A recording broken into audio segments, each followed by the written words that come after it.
സമാപന ഘോഷയാത്രയോടനുബന്ധിച്ച് നാളെ തിരുവനന്തപുരം കോർപ്പറേഷൻ പരിധിയിലെ സ്കൂളുകൾക്ക് അവധി പ്രഖ്യാപിച്ചു. പൊതുവിദ്യാഭ്യാസ ഡയറക്ടറാണ് ഇക്കാര്യം അറിയിച്ചത്.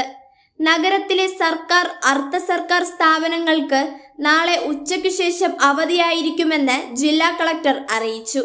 നാളെ വൈകിട്ട് 4 മണിക്കാണ് സാംസ്കാരിക ഘോഷയാത്ര ആരംഭിക്കുക. മാനവീയം വീതിയിൽ നിന്ന് ആരംഭിച്ച് കിഴക്കേക്കോട്ടയിൽ സമാപിക്കും. Governor Rajendra Arlekar flag off ചെയ്യും. ഘോഷയാത്രയുടെ വിളംബരം അറിയിക്കുന്നതിനായി 51 ശംഖുനാദങ്ങളുടെ അകമ്പടിയോടെ വാദ്യോപകരമായ കൊമ്പ് മന്ത്രി PA മുഹമ്മദ് റിയാസ് മുഖ്യ കലാകാരന് കൈമാറും. ഇതോടെ ഘോഷയാത്രയുടെ താളമേളങ്ങൾക്ക് തുടക്കം കുറിക്കും. 1000ഓളം കലാകാരന്മാർ അണിനിരക്കുന്ന സാംസ്കാരിക കലാരൂപങ്ങൾക്കൊപ്പം 60ഓളം ഫ്ലോട്ടുകളാണ് ഘോഷയാത്രയിൽ അണിനിരക്കുക. സർക്കാരിന്റെ വികസന പ്രവർത്തനങ്ങൾക്ക് ഊന്നൽ നൽകുന്നതാകും ഫ്ലോട്ടുകൾ.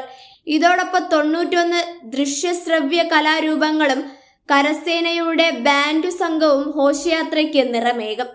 ഓണം വാരാഘോഷത്തിന്റെ സമാപന ഘോഷയാത്രയോടനുബന്ധിച്ച് നഗരത്തിൽ ഉച്ചയ്ക്ക് 2 മണി മുതൽ ഗതാഗത നിയന്ത്രണം ഏർപ്പെടുത്തിയിരിക്കുന്നുവെന്ന് city police commissioner Thomson George അറിയിച്ചു.